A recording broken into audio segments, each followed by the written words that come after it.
Ladies and gentlemen of the Wrestling Matters podcast universe, and no, I don't mean WWE universe. My name is Anthony Walker, and I'm here as part for the Wrestling Matters podcast with this very special interview. This is new to me, and you know how I like to do new stuff on this show.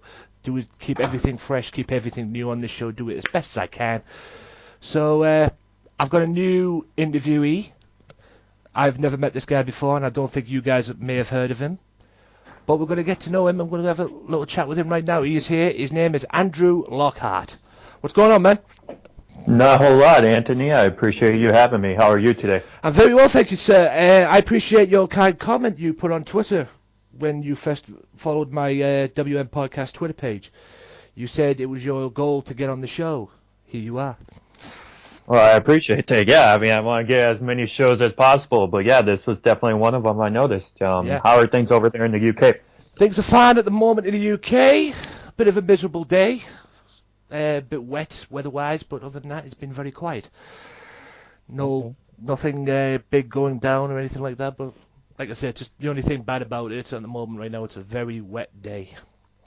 Okay, well, that's not terrible. Could be worse. Yeah, true. It could be worse. It could be hailstoning or snow. Could be 3 layers of snow. You never know what weather we get over here in the UK. Trust me. Half a day it could be snow. Half a day it could be sunny. The next half of the day it could be rain, thunder, and lightning. Well, I'll take your word for that. Yeah, very unpredictable weather over here. But anyway, glad you can come on and do this interview with us. Like I say, it's all about getting to know you at this point anyway, this point of the interview. Because like I said, I'd never met you before. My listeners have never met you before, and plus other people as well who probably listen to this as well have never met you, don't know what you're all about. So, explain yourself. Who is Andrew Lockhart? Well, Andrew Lockhart is, I'm like anybody else. I like to just enjoy the entertainment and the fun aspect of wrestling. And when it comes to professional wrestling, because I take it nobody would be listening to this if they weren't a wrestling fan, I, like most people, I started at a young age, pretty much my whole life, because my dad, who he was a radio broadcaster up in the Minnesota, Minneapolis area here in the States, and whenever AWA was in town or like early WWF, he would interview those guys whenever they came to, I believe it was the River Center at the time in St. Paul, Minnesota. Mm-hmm. So he was just always a wrestling fan growing up, and there were 6 kids growing up in my family, so wrestling was just always around our family. So like it started as a young age, and I just wrestled all the way since like 4 years old, amateur wrestling that is. And then when I got to high school, that's when we started professional wrestling. And so that's how I started, and that's Andrew Lockhart and his interest in wrestling. And if you want to go on further questions about my trainer or whatever, I'll just follow along with you. Yeah, who is your trainer? Who trained you? Yeah, we actually started in a place called Midwest Pro Wrestling, and there was this guy under the name, he just was known as the Sheriff, but that didn't really last long. He like kind of took everybody's money and then bailed after 4 months. So we started doing Lucha Libre training, and that went well. It helped us get like a lot of just ringing experience and experience in front of a crowd. And then we actually got hooked up with AWA promoter Vern Gagne. We got hooked up with his son, Greg Gagne. Mm-hmm. And so we're pretty much trained by Greg Gagne in all the old school AWA style. And then he hooked us up with Booker T. And when I say us, it's my brother Eric and I. We're a tag team known as the Brothers Lockhart. So whenever people ask like who you train by, it's pretty much under tutelage of Greg Gagne, and then we got recruited down to Houston, and then we were helped train by Booker T as well. Ah, yes, the WWE Hall of Famers. That is correct, yeah. Yeah. Mr. AWA himself, Vern Gagne, and Mr. 6-time World Heavyweight Champion, 5-time WCW Champion, Booker T. What was it like to work with both of them? As you know, what were they like as trainers, both of them? I mean, because I've watched, going with Vern Gagne, I've watched the AWA stuff on the WWE network, especially the AWA documentaries they had about the rise and fall of the AWA, and he was a very strict trainer from what I got on there as well. He would always have you make you run run laps and run like big marathons and run like marathon-like courses. I mean, did he ever do that with you? Just to clarify, we were trained by his son Greg Gagne, who Oh, was right. Jim Burnsell and the High Flyers. Yes. And so he did stuff very similar to his dad Vern, Yeah. because when I mentioned before that lucha training, when we did lucha libre training, when that kind of went under, our dad actually bought the ring and put it in this warehouse in our small town in Wisconsin. So once Greg came out to this warehouse and he kind of saw it was like Fern back in the day, it was this old barn, it was really cold and there was no heating, no plumbing or anything. Like he kind of felt right at home. So we would just work on something like a drop down and a shoulder tackle like all day. And he would like his approach was, okay, I'm gonna be back next week. If you guys don't get this down next week, we're done. And so we had to make sure like we got exactly what we wanted, and we would just spend a whole training, like a whole practice session on just doing the lockup and then working on our footwork. Even though we already been taught the basics of this, he's like, I'm going to teach you how to do it right so it looks crisp, it looks methodical, and it looks real. Because he had that old-fashioned style. And then when it comes to the part two of your question, Booker T was more the entertainment style of it, like the showmanship and just making sure like your things, whatever you did was yours. So one day it could be in the video game, and like if you do a body slam, it's the Andrew Lockhart body slam, so nobody else can duplicate it. And if they are, they're trying to mock you, which is flattery. Yeah, Booker T was relatively like that from what I got as well. I mean, I never experienced training with him or anything like that, but I've seen the way he came across when he was on Tough Enough with Austin. WWE's Tough Enough, the one where Austin was the host, and he did come across that he was, although he was all about the wrestling side of it as well, I'm not denying that, but he did say he did look like he was more towards the entertainment side of it as well. That's what I got when I watched that Tough Enough as well. Have you competed? What other promotions have you competed in? Well, I mean, just on a side note, what you just said, yeah, exactly. How he came across on Tough Enough is how he was in training. And, like, he wasn't there every day, but definitely at the start when we first moved down there in 2012, 2013, like, we worked with him a lot. And he was saying, like, Lance Storm has his school in Canada. He's like, if you want to learn to wrestle, you can go to Lance Storm school. But if you want to learn how to entertain and make money, you come to Houston and go to my school. Yeah. So yeah, he was definitely about like the sports entertainment and just like it was college. Like we already learned the basics and everything. He's like, if you come to my school, it's gonna be college, and you're gonna like learn the psychology of everything. Yeah, there's two different ways now with it.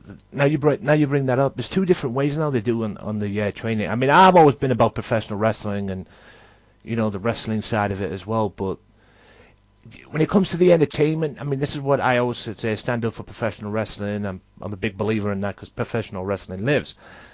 But it's the entertainment side of it. It's the entertainment. You can add the entertainment side into it, but you've got to get it to a point where, at least from my perspective, anyway, it doesn't make you look stupid. You've got to make, like you correctly say, Booker does it too. You want to know how to make money and be a success. You come to his school, that's the kind of place you want to be if you want to learn the entertainment side. So, I mean, I've never got that grasp of that, to be honest with you. I've always been more focused on professional wrestling, but I've never known. I mean, sports entertainment. I've never known what the entertainment can be, especially if I watch WWE at the day. I see some of the stuff on there, and I always think they let you air that on TV. Kind of stuff. It's stuff that shouldn't be on TV, and I always wanted to know if they allowed, say if they put Booker T in the creative team. I always wondered what it would be like if he was, if he was in charge of the creative team in terms of the entertainment factor, as you correctly say. Things may be a little bit different. You're right. Like that's actually interesting what you say. Like Booker being on the creative team. I guess the best example I could get, he was very about like you want to be a wrestler, but at the same time, you want to have that entertainment factor. So Like, there's a lot of people out there that just have a first and last name, and then they're in wrestling tights, and that's it. There's nothing really to them.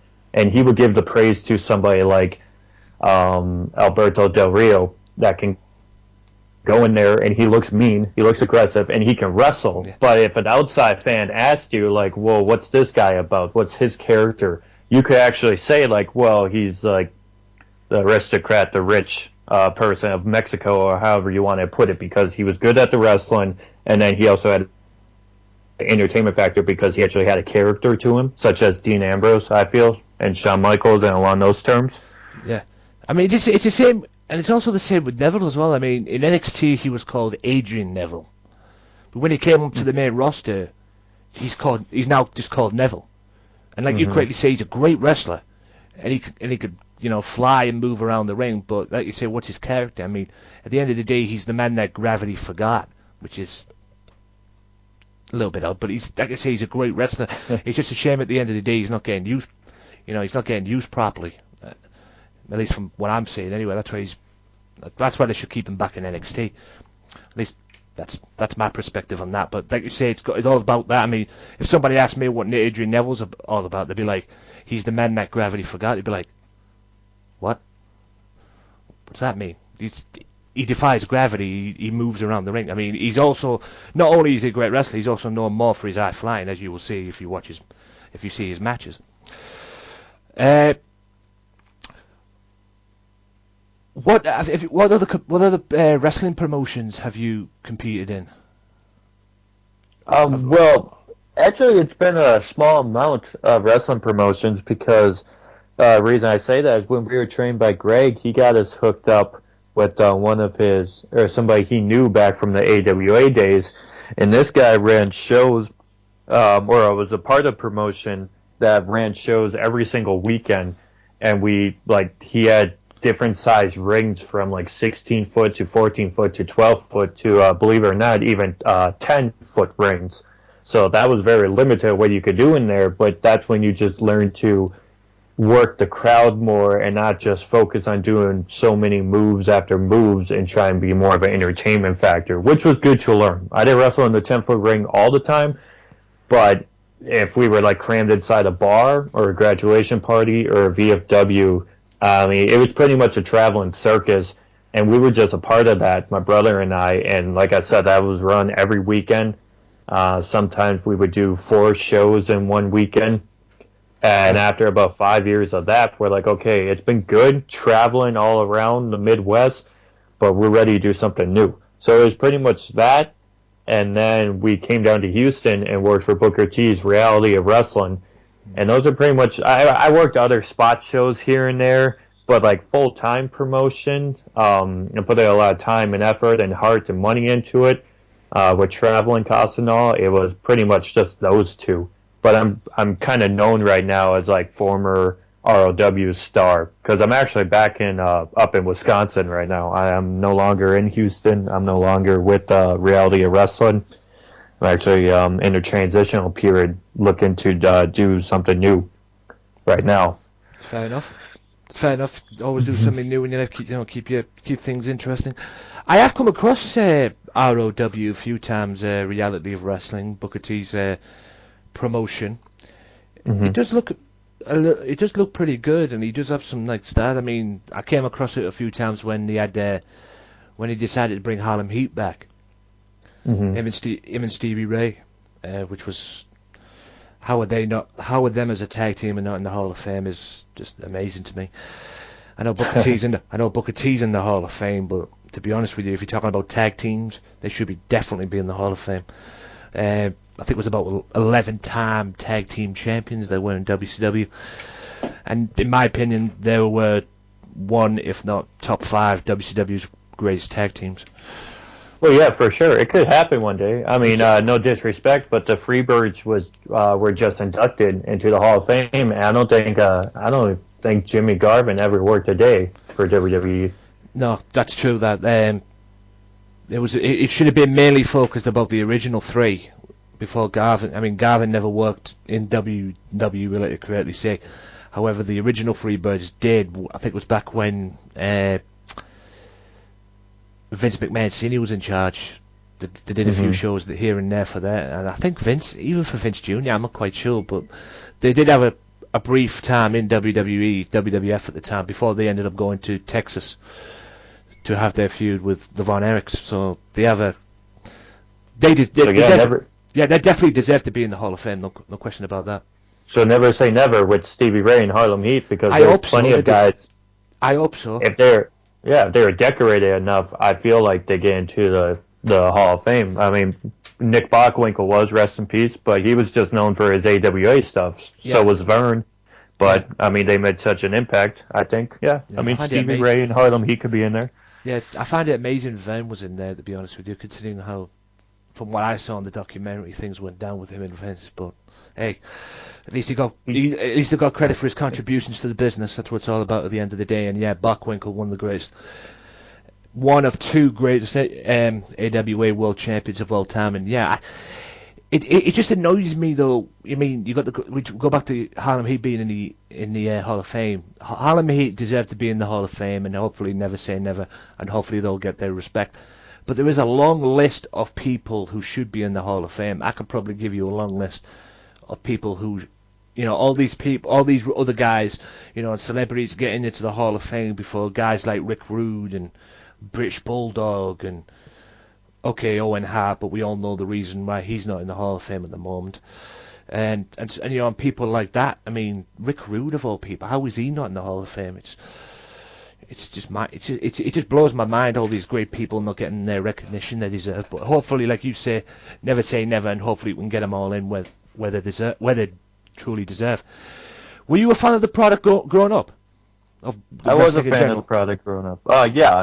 We lived up in the Minnesota, Wisconsin area, so we were a lot of North fans, is what people call, which is strictly WWE or WWF at the time. And it was funny, when we moved down to Houston, everybody was such a WCW fan because that was down the south with NWA. So when it comes to being a fan of the product itself, pretty much with everything. It's just always been a part of my life, and I've always just been such a fan and such fascinated with everything that WWE does. And it might not be the popular thing to say, but even when they do stuff involving celebrities, or if they have a segment that might be odd and kind of like, why is this on TV? And just like match to match, different eras, every person that's a part of it, every pay-per-view, I've always been a big fan of it. I see the production side of everything and the positive of everything that they do. I see the negative as well, but everything in life has negatives to it. So again, still to this day, I keep up with it and watch it and just love it. What was the moment growing up as a wrestling fan that made you think, I want to do this? This is what I want to do.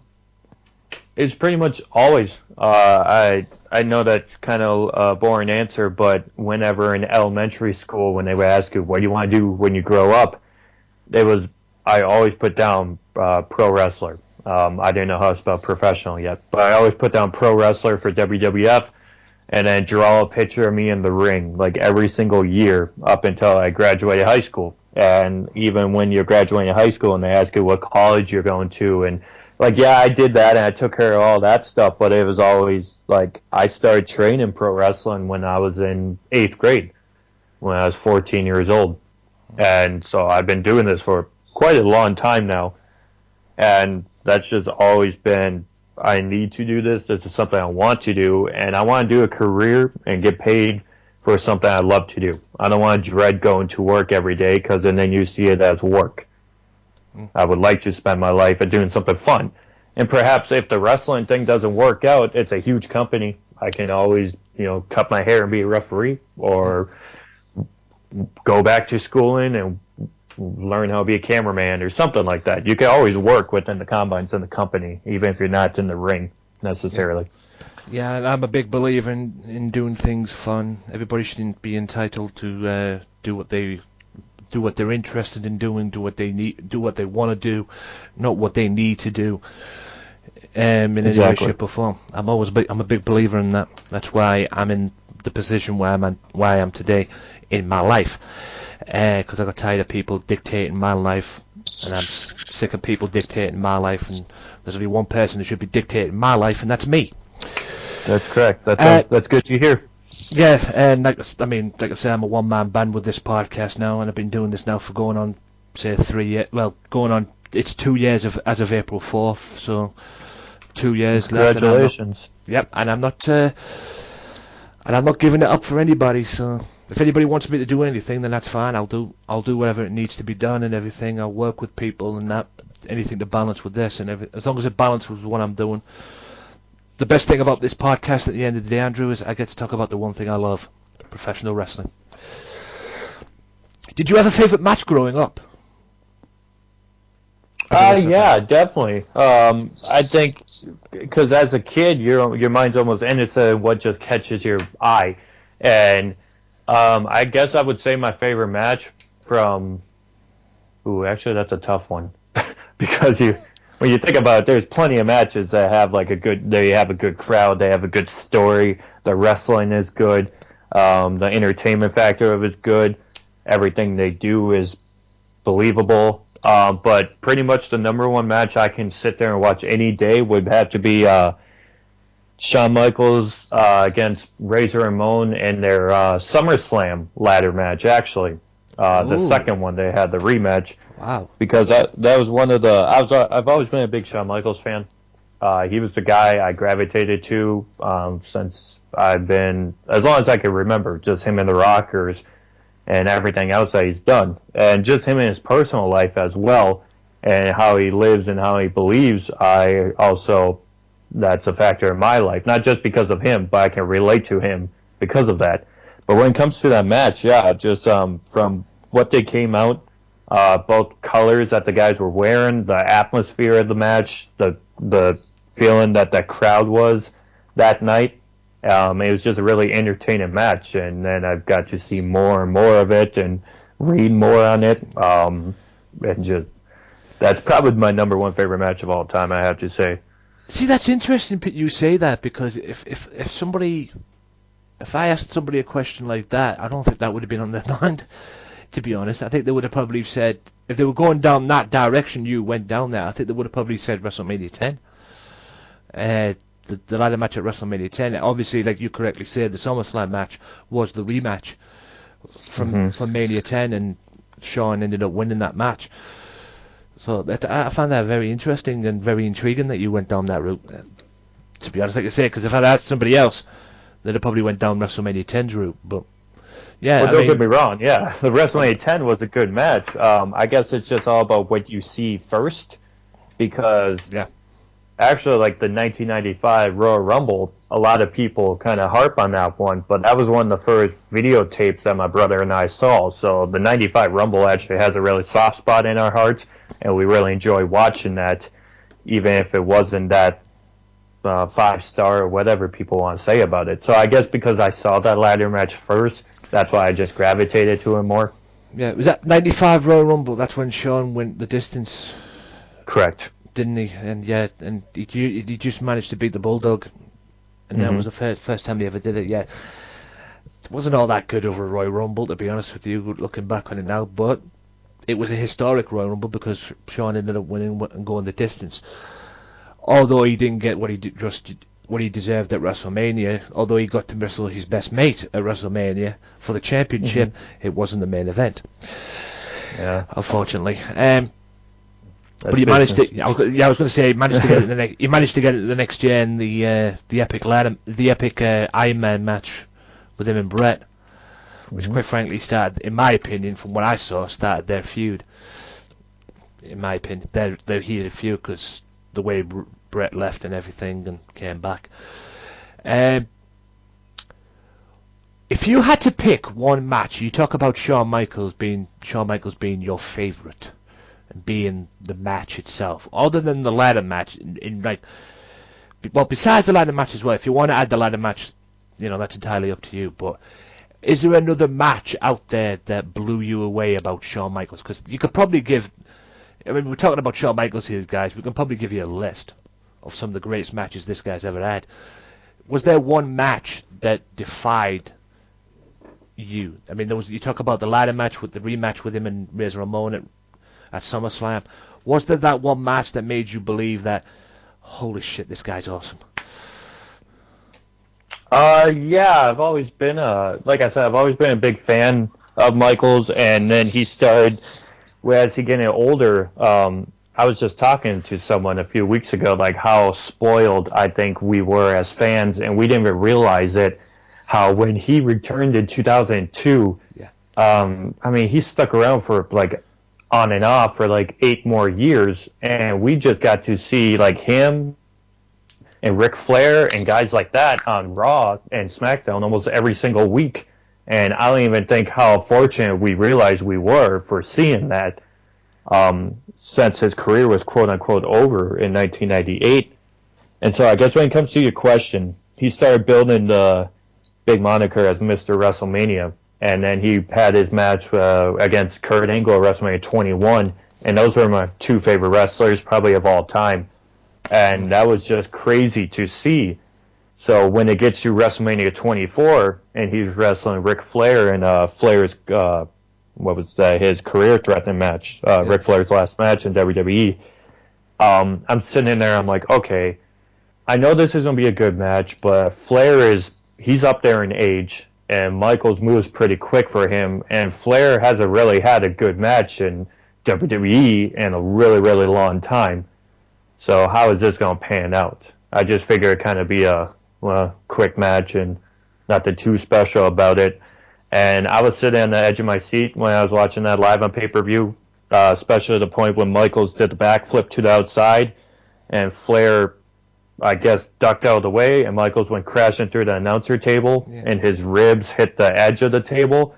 I thought he was done. I was like, there's no way he can continue, and now Flair's going to have to win this match. Like, I was just, even knowing what the business is and being trained in it, like, I totally got lost in that story and the imagination, if you want to say, of that. And there's just, by the end of that match, like, I was in tears because of how much, like, I got lost into it. And, like, my body was hurting from it, how emotional I got from it. And I'm like, wow, like, that was 10 times better than I could even imagine it could be.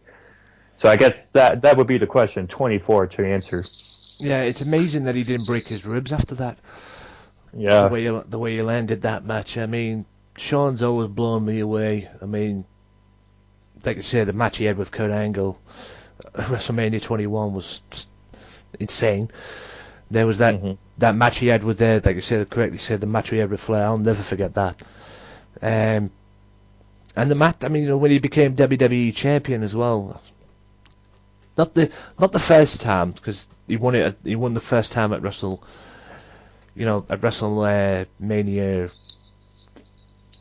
12. Then it went on to 14. Went on to 14, like you say, which ended up being his last match. And I'll never forget that last match he had, because Austin, my idol, got the belt, and he got his just due as well. He got the ball, and he got the torch passed to him, and he walked on and carried it on with it. But I'll never forget the next day of that week after WrestleMania, I got an Evening Gazette newspaper over here in the UK, where I'm living right now in Middlesbrough, northeast of England. We've got an Evening Gazette, and on the back of the Evening Gazette was Mike Tyson punching Shawn Michaels, a little picture of it, after the match. The little argument they had, which led to the knockout. You could see the glimpse of it on the back of it. It was just unbelievable. And like we all know, he eventually walked away for 4 years and came back and had that unbelievable match and proved that he still could do it. Yeah, that unbelievable street fight brawl he had with Triple H, and proved that he can still do it. And I was shocked as hell when he won the world title at Survivor Series in that Elimination Chamber. If he'd have said to me he was going to come back and go, oh yeah, he's going to come back and win the title at Survivor Series in that Elimination Chamber, or he's going to come back and have a world title run, I would have said, you're out of your mind, to be honest. And then when he came back that second time round, he had all these great feuds with Triple H. He had he had a heated but very intense great feud with Chris Jericho as well. And he proved that he can still do it. And then when he ended up retiring, I mean, that shocked me because I so wanted him to beat the streak, but he didn't. And we all know what happened to the streak, didn't we? Mm-hmm. With him and Brock Lesnar. Do you have a favorite, growing up as a WWE fan, or WWF back in the day, did you have a favorite pay-per-view or favorite show that you can always remember being, God, I love that show, and I'd watch, and you would probably watch again and again and again, that gave you so many good memories? I mean, I do. I can give you a list. But I mean, did you have one back in the day, and if so, what was it? Yeah, like as I mentioned earlier, like one of the first videotapes, VHSs that we got, me and my brothers, were WrestleMania 8 and the Royal Rumble in 1995. So, like, those two, like, they're not really popular in a lot of wrestling fans' eyes, but those are the first two videotapes I remember getting as a kid. And I think we found them on sale somewhere, and so we just got those, and those are pretty much like the favorites. I can always sit down and watch those and always enjoy them like they're the first time I watched it. And as I gotten older, there's few pay-per-views that stand out to me. Like, I enjoy WrestleMania 22 has always been like a favorite of mine because I remember the build-up of that and being so excited for that to come up. Same with 21. And then there's also, if anybody hasn't watched this pay-per-view from start to finish, I would have to say Vengeance of 2006, I believe. It's right when DX just got back together. Triple H and Shawn Michaels, that is. And so they main evented against the Spirit Squad, which was a decent match. But the rest of the card, you had like Edge and RVD on it. Cena and Sabu were like in a lumberjack match. Angle and Orton opened up the show. Yeah. Carlito, Johnny Nitro, and Shelton Benjamin stole the show, in my opinion. Yeah. Like, that crowd is just crazy, and all the excitement and entertainment that goes into that show probably makes it one of my favorites as an adult. Yeah, that was good. That was a very good show. Very good, yeah. Apart from the DX stuff at the end, but anyway, that was just hilarious moments. That, and anyone who beats, I mean, I always enjoyed the way DX used to beat up the Spirit Squad. I just didn't like them. I used to call them the Shit Squad. It was done so well though how they did it. Oh yeah, no doubt. Perfect. Like I say, Vengeance 2006. I mean, but it's funny you also bring up WrestleMania 8 because that was my very first WrestleMania that I ever watched, and I remember that WrestleMania being Randy Savage and Ric Flair for the very good match. Yeah, for the WWF title. But now, from where it was back then to where I am right now, I've heard a lot of stuff about that WrestleMania that nearly went down. You know, it was supposed to be Marty Jannetty, the Shawn Michaels Tito Santana match that opened up the show.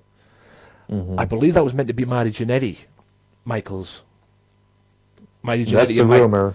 Yeah, Marty Jannetty and Michaels were supposed to have because the based off the feud from what happened at the barbershop that couple of months prior to it and everything. They're all going to build up for WrestleMania, but obviously that never happened.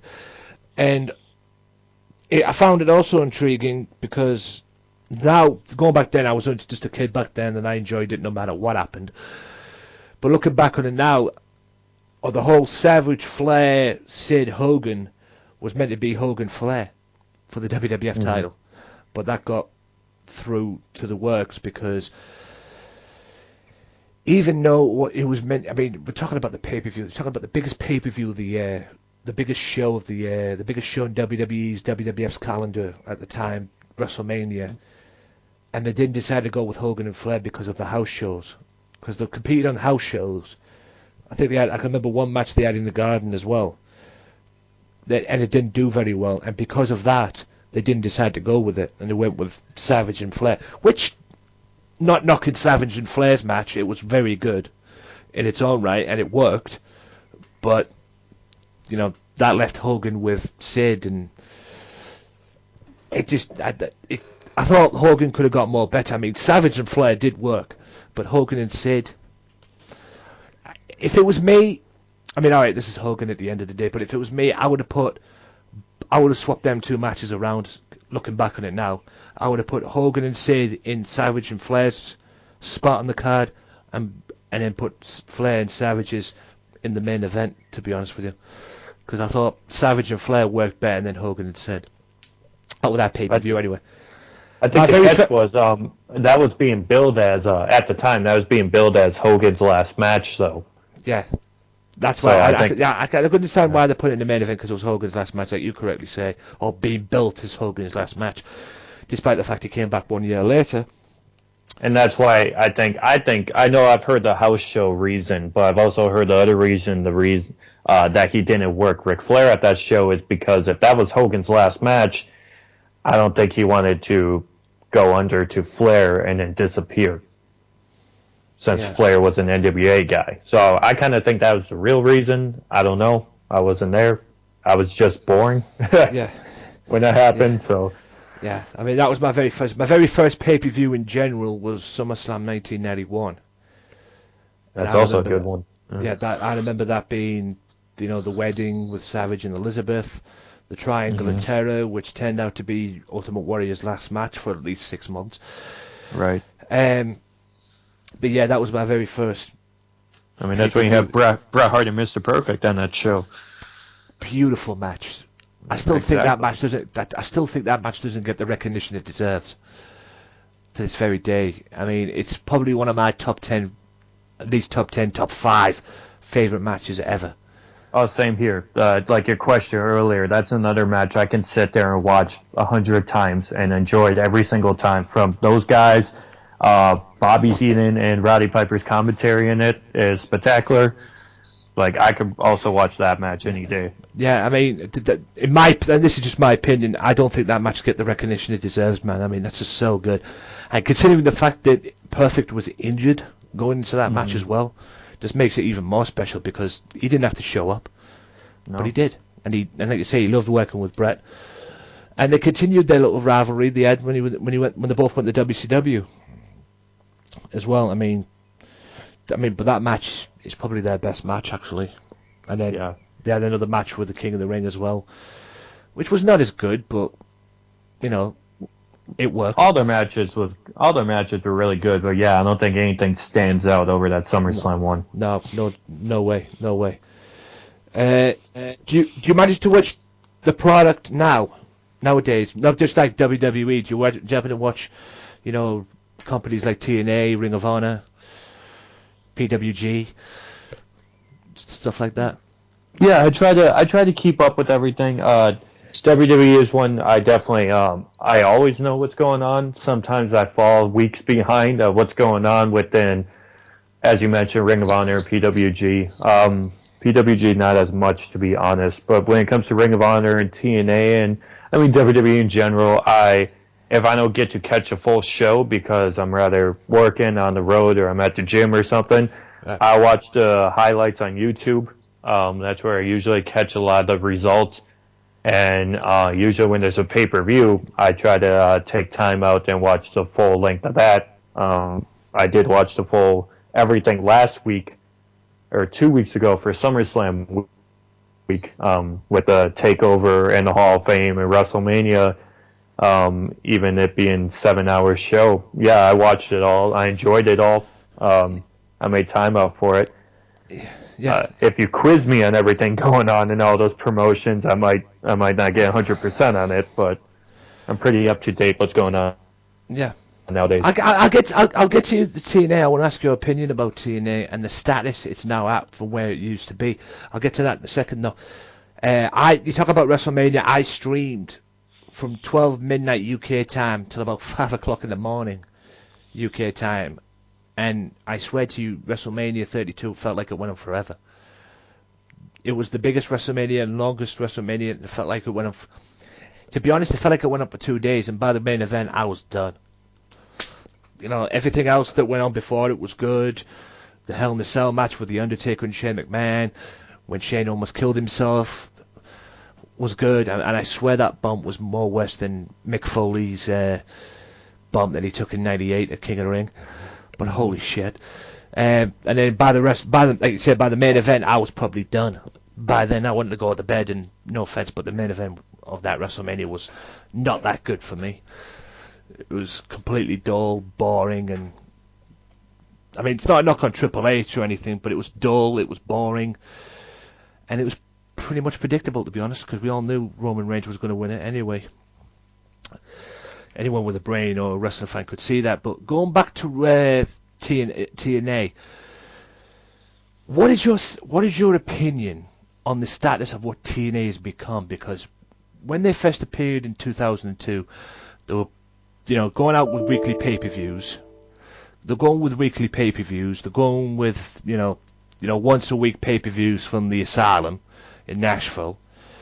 And they were busting them out. And then they eventually got their break and went on to Spike TV and started doing these 60-minute shows leading into as well as doing the weekly pay-per-views, and then eventually breaking off the weekly pay-per-views to going into, 3-hour pay-per-views, once a month pay-per-views like we see today with WWE and stuff like that.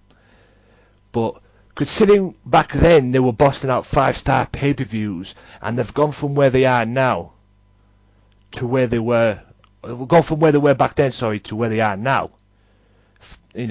It's all been, we all know it's been financial problems, but what is your opinion on that? I mean, obviously no one wants to see TNA or any company go bust, but do you think they made a lot of mistakes to go into there? I mean, are you surprised that they're still around to this day? I mean, what's your take on the status of TNA as a fan? My take on the status of TNA would have to be, I think, back in 2007/2008 when Samoa Joe was a big deal, and they just got Kurt Angle, they just got Booker T, they had both the Hardys coming in, and they had Sting and Main Event Mafia. Like, it was getting a lot of buzz, and it just moved to Spike TV, and I feel like that's where TNA is kind of at right now. Though they have different names there, I feel like they have the potential to have almost that buzz that they had back then. And that was the buzz of just what they were creating on the show. In 2010, when Hogan and Bischoff showed up with Flair and RVD, that was cool. Like, that was a big deal and all, but that was kind of just WCW .2 in my vision. Or 2.0, I should say. But I think TNA has a big advantage with them right now, just with the amount of talent they have. Like, all those guys, they bust their butt, and I unfortunately don't get to watch every episode, but you can't tell me that none of those guys can't be on a high scale at like WWE or NXT or Japan or any other promotion. Even if the office has trouble with financial decisions or whatever it is, the wrestling that's produced in the ring in front of that crowd is amazing. Like, every single clip I see of TNA. I think it's kind of underrated. I think people kind of make a joke out of it, and you shouldn't make a joke out of it. If you say you're a wrestling fan, you should support any wrestling show busting their butt to stay on TV for us as fans. So I'm a big supporter of TNA, actually. Yeah. Can I just make a quick side note there, ladies and gentlemen? I made a mistake on a little bit there, a little prig. It was actually Fox Sports they went on to when they broke away from the weekly pay-per-views, and they got their break. They went on to Fox Sports first, and then it was announced they were going on Spike TV, and then the whole Kurt Angle thing started, and hell, even Sting came along for the ride as well. Going back, there was a lot of stuff what you said there, which was correctly true. They did have some buzz, and then the financial problems kicked in. I mean, going back to what they say on the, as far as the talent they have today, I mean, you've got Drew Galloway, you've got, Mike Bennett, you've got EC3, Ethan Carter III, you've got all these great talent and everything. Considering the direction they went, I mean, Spike dropped them because of the ratings. The ratings were poor, and you can understand why they had to, they had to do it. It was all business. And then Destination America came along and, quite frankly, screwed them, to be honest with you, in my opinion. Apparently they dropped them because their ratings didn't match the stature of Destination America's ratings. What the fuck that means, I don't know, but anyway. And then along came Pop TV, and it seems, from what I'm hearing, they've got that steady you know, that steady platform now that they were looking for when they left Spike TV. They're not they're not as big as what they used to be, but I'm glad they're still around. But I'm always criticizing them at the point when they do stupid mistakes. I mean, with the financial problems and all this stuff that they let AJ Styles go. That was a few mistakes. They made a few mistakes like letting AJ Styles go and stuff like that, and all the big names that they used to have. I mean, at one point, I think they even told a Porky, at least from what I got on the dirt sheets, I don't know if this is true or not, that they made an over to AJ Styles to bring him back before he ended up going to WWE. I don't believe that. I've never, there's no evidence that I've seen that proves that. To be honest with you, that's just somebody's word against their own. I don't know if that's true or not, but I mean, it's because they had the money. I mean, they should have just let him go. They should have just paid him the money if they were that desperate to keep him in the first place instead of letting him go. And as I'm doing this interview right now, there's also talk now of Wade Barrett, who's unfortunately leaving WWE in June. That's why he got kicked out of the League of Nations this past week, in fact. He unfortunately got kicked out of the League of Nations. Apparently, there's rumours of him going to New Japan Pro Wrestling and joining the Bullet Club. Since I brought it up, I haven't heard that one. I was going to say, since I brought it up, what do you think of that? I mean, what do you think of Wade Barrett in general? You're a WWE fan. You watch the product. What do you think of Wade Barrett in general, man? Do you think he's, do you think he should have got a bigger push, a lot more status within the company? Because we all know he's leaving, and he's leaving because of the status in the company. I mean, he didn't, in my opinion, he didn't get a fair shot. This guy was king of the ring and multi-time Intercontinental Champion, and he never even competed once for the world title, or he never got a world title run, at the most. I mean, there was times he had the angle with him and John Cena and that, when he had the shot at the WWE title with Randy Orton and that, but he never got, in my opinion, he never got what he truly deserved in the company. I mean, what's your take on that? Oh yeah, definitely. He was because I was actually at that show. I believe it was 2010 in Bragging Rights, where he had his first pay-per-view match against Orton, and like Cena was in his corner or something like that. Yeah. And for that guy being a quote-unquote rookie within WWE, like, he had such good ring presence, and it made sense to me that he was in the main event for like 3 pay-per-views in a row, I think. And then he had his ups and downs. I was also at the other show backstage where he got injured, where I think it was in a battle royal, and someone threw him out, and like he broke his arm or something like that. Yeah, or I remember that. Yeah, I was like backstage at that show, and just that day, like, he was such a professional. He was such a nice guy to be around. Like, between him and Mike Chioda and Vicky Guerrero, they were like the nicest people to everyone I noticed backstage that day. And then it was unfortunate that he broke his arm later that night, and it seemed like every time he was going to get a shot, kind of like Mr. Kennedy, every time they were going to give him something, he got injured, and that's unfortunate. I think he's very entertaining in everything he does. Like, I can't say anything more positive about him as a performer and just him as a guy backstage in general. Like, really nice guy. Really gracious person backstage, and it's sad too that I'm not going to see him on WWE TV anymore, but hopefully he stays within the wrestling business or within movies so we can still enjoy his accents and just him as a person. I mean, like I say, he should have got at least a world title run or at least something big out of it. The last major honor you got was the King of the Ring, and that turned into like a gimmick thing. But going on to King of the Ring, I've asked this question many, many times, and I've even answered the question myself many, many times as well. Do you think WWE should bring back the King of the Ring on pay-per-view, or even on the network? Yes or no? Yeah, they should. What they did last spring with the King of the Ring, I liked it. They did like a Tuesday night special. It was cool and all, but I think they should just bring it back as a pay-per-view, because it just gives a theme to something. And I remember growing up and watching King of the Ring 2000 live, That's the year when Kurt Angle won it. Yeah. And just how, I mean, my brothers were on the phone with their friends going back and forth who they thought they were going to win, and just all the excitement within the bracket itself, and then the other matches they had on that card. That was just exciting pay-per-view, and same with King of Ring 2001.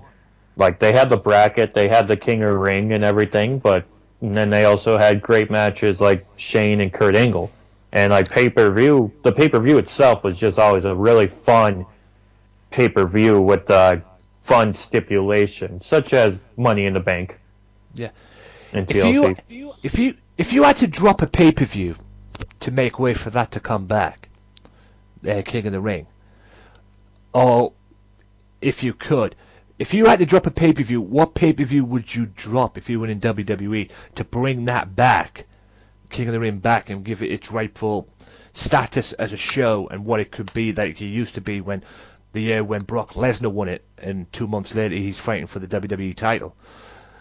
If you could drop a pay-per-view, which one would it be? Or would you do what they did with Elimination Chamber last year and just put, even though it was last minute and all, put it on the network and have it like a network show and keep the pay-per-view lineup as it is? What would you do?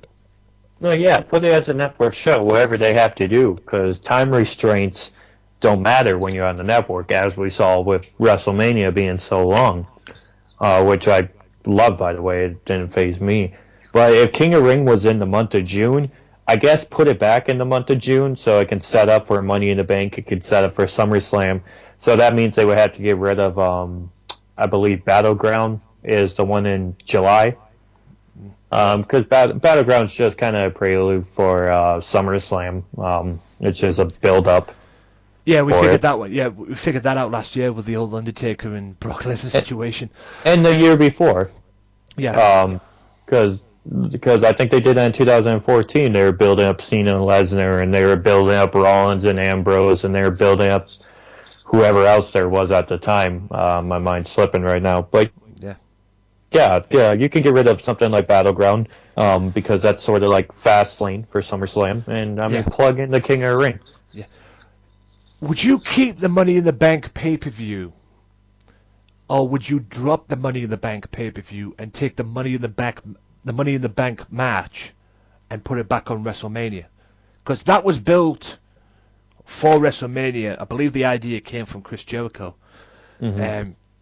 To put that on as a WrestleMania thing, something big, like a WrestleMania field match. The winner gets the briefcase, and as you know, they have a year to cash it in. But then somebody came up, let's give it its own pay-per-view. Would you drop the pay-per-view and put it back on WrestleMania?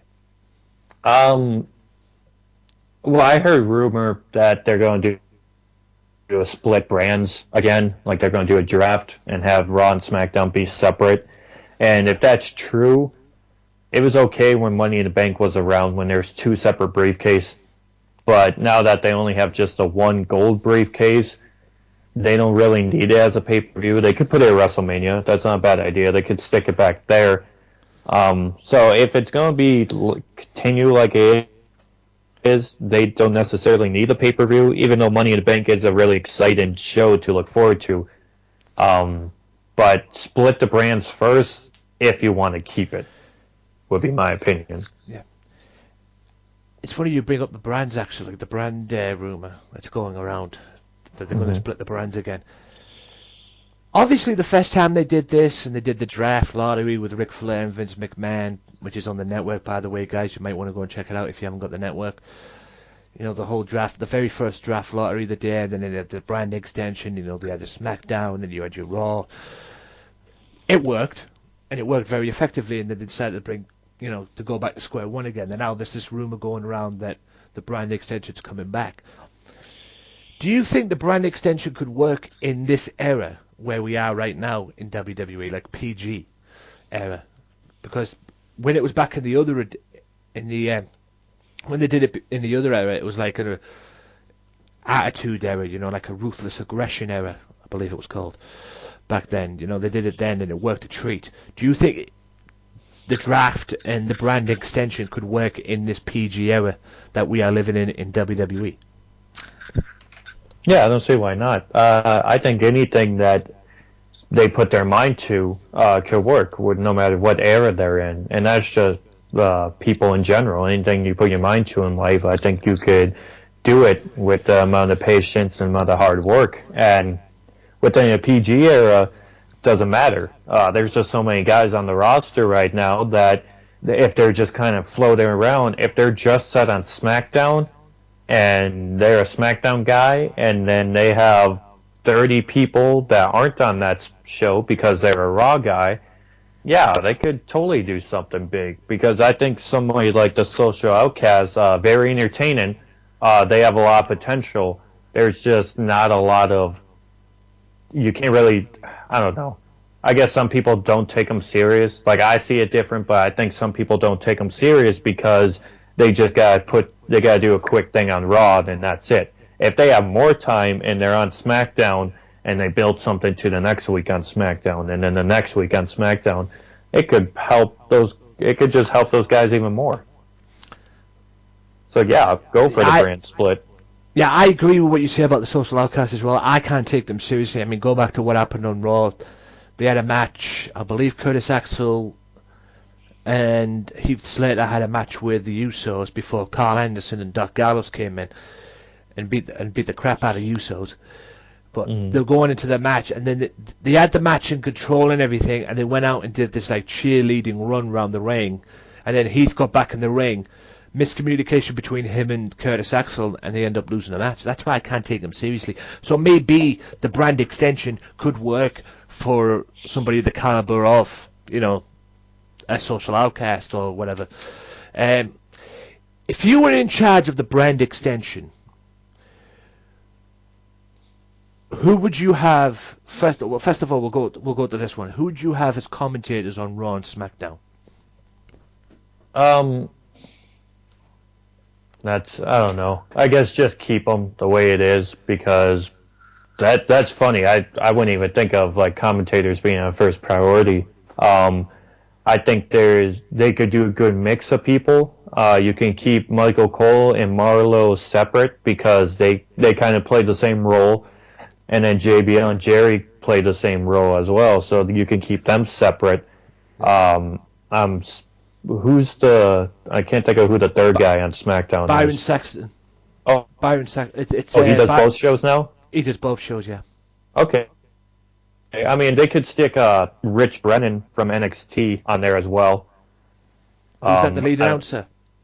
Yeah, yep, but he's a former commentator. He's just doing interviews right now. But yeah, stick him back on the commentary booth. I think he's very talented. Yeah, I mean, the NXT thing seems to be working out for him, so there's obviously something there from the episodes I've seen with NXT as well. I mean, there's rumours flying around that this brand extension that Shane McMahon's going to run Raw, and Triple H and Stephanie, should they be around, are going to get bumped to SmackDown. Who would you run? Who would you have running Raw? I mean, considering what I've seen from Raw this past 2 weeks at the most, I keep Shane on Raw. But who would you have running SmackDown? I actually think put Shane on SmackDown because if they want to start building SmackDown and making it a big deal in people's eyes, they gotta put Shane on there because people actually like Shane and they're gonna watch it. People are gonna watch Raw regardless, no matter who's on it. But I think people will make more time for SmackDown if they're doing something different on it. Because if to the casual fan, if they see Stephanie running SmackDown, they're just going to be like, oh, I don't like Stephanie and not watch it. So if you want people to watch it, put someone that they like on SmackDown. Yeah, for business reasons. Yeah, I mean, I like, what's his name, Mauro Ranallo, the new lead announcer on SmackDown. I like him. I've admired his work from other ones. He hasn't just done WWE, he's done fights, combat fights as well. And he's great. And WWE, whoever came up with the idea to sign him was on the ball, quite frankly.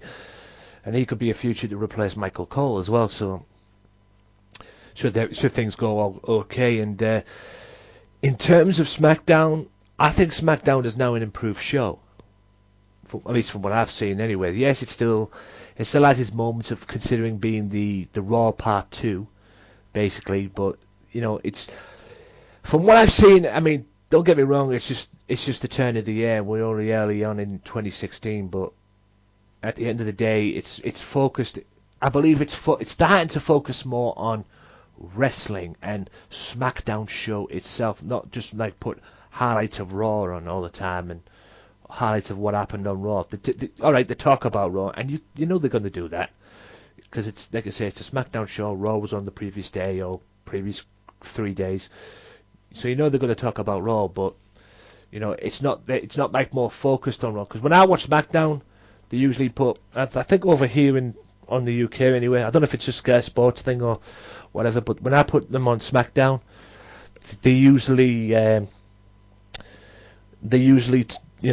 put highlights of what happened on Raw, or put a match on from Raw or something like that. I don't know if that's just being in the UK or anything. I don't know if they do that in America or anything like that, but yeah, they need to focus more on the SmackDown show itself and wrestling, or the matches on that show as well, instead of just focus, on Raw. Like I said, they're going to talk about Raw anyway, but don't make it all about, it being a Raw 2.0 or Raw Part 2, break away. So maybe the brand extension is what's needed, but so it could be its own show.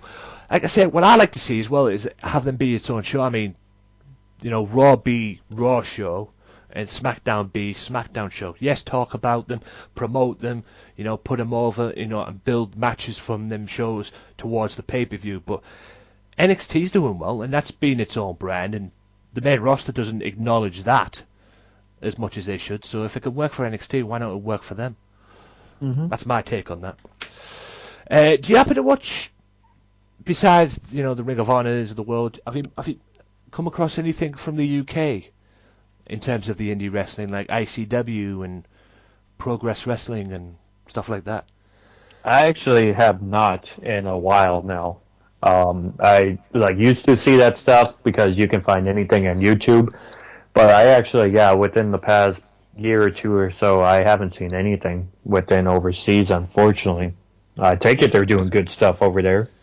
ICW is doing great stuff at the moment, and Progress Wrestling, in my opinion, don't get me wrong, and this is not a knock to British wrestling in general, or the British wrestling promotions over here, the PCW, the RevPro UK, or any of that stuff as well, but the two top promotions over here, in my opinion, are ICW and Progress Wrestling, in my opinion. I mean, Progress Wrestling are all about that pure wrestling, and ICW are the UK's answer to the old ECW, because they're very like the old ECW, not the WWE regurgitated shit that they eventually brought out. WWE's BS, the old stuff back in the days when it was in Philadelphia, and it was based out of Philadelphia, and Paul Heyman was running it.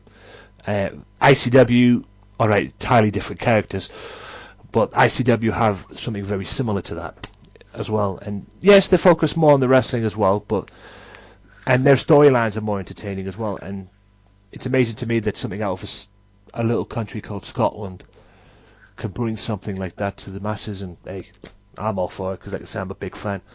I've subscribed to both of their on-demand services as well, Progress Wrestling On Demand and ICW On Demand as well. And if you haven't, to all my listeners out there as well, if you haven't, I highly recommend you subscribing to them. I don't know what the amount of money is that you pay again, because I think ICW's has gone up a little bit. Not a lot, but a little bit. And I think Progress is still the same as well, but it's worth the price. Believe you me, it's worth the price. Right, that's about wraps this up, Andrew. This is my time right now to step back and let you dish out your social media sites and where my listeners can find you and follow you, and how talk to you as well if they want to talk to you more on the social media sites. So I'm stepping back. It's over to you. Where can my viewers and my listeners find you on this great platform we call social media? Where you can find me on social media, I am on Twitter at Andrew Types Words is my handle. That's Andrew Types Words. And I'm on Instagram at Andrew Post Photos. That's Andrew Post Photos. You can also find me on Facebook under just Andrew Lockhart. I'm not sure how much longer I'm going to have my Facebook. But yeah, very active on Twitter and Instagram. Once again, Andrew Types Words. and Andrew posts photos, which you can message me, send me fan art. I mean, heck, why not? I'll throw that out there. Or booking information, whatever it is. I'm always on those, and I check them frequently. And there you have it. Right, I'll do some quick promotions as well. Facebook.com/WM Podcast for more information on WM Podcast. And hell, if you want more information on Andrew, I could probably pass that over as well. I'll put the when this eventually goes out, I'll put the links in the description for Andrew as well, so you can find him as well. So they'll be all in the description whether you see this on YouTube or on SoundCloud, or even at the Swerve Talk Network as well, part of Max Wrestling Podcast, at Max Wrestling on Twitter as well. Check them out as well. They do a podcast, and like I say, I'm on the Swerve Talk Network because the guy who runs that, I'm on the Swerve Talk Network thanks to him. And you can check me out each and every week on the Swerve Talk Network as well. And this interview will be going up on the Wrestling Madness podcast. I'll try and get out this coming episode as this is coming out, but we'll have to wait and see as well, because like I say, I've got a lot of catching up to do on my podcast because I've got a lot of guests coming on as well. So this will be going out on the podcast very, very soon. I don't know when, but it will be going out on the podcast. I'll be uploading it as a full interview as well for you guys as well. So big thank you to Andrew. Thanks for coming on and doing this. Hopefully we can get you on again to do another one in the future. Yeah, for sure. I appreciate the talk, Anthony, and I appreciate what you do. Just I know you're a one-man band going on right now, so just keep up the hard work, and I had a lot of fun. And yeah, thank you. I had a lot of fun as well, and thank you for the compliment as well, and especially the compliment on Twitter. Yes, I am a one-man band. When it comes to this podcast, I've worked my socks off for 2 years, and it's people like Andrew and other guests as well that I get bring on and make it all worth it, because we all get to talk about the one thing we love: professional wrestling. And again, like I say, thank you to Andrew. My name is Anthony Walker. Wrestling Matters, wrestling fans, and until next time, we're out. Peace.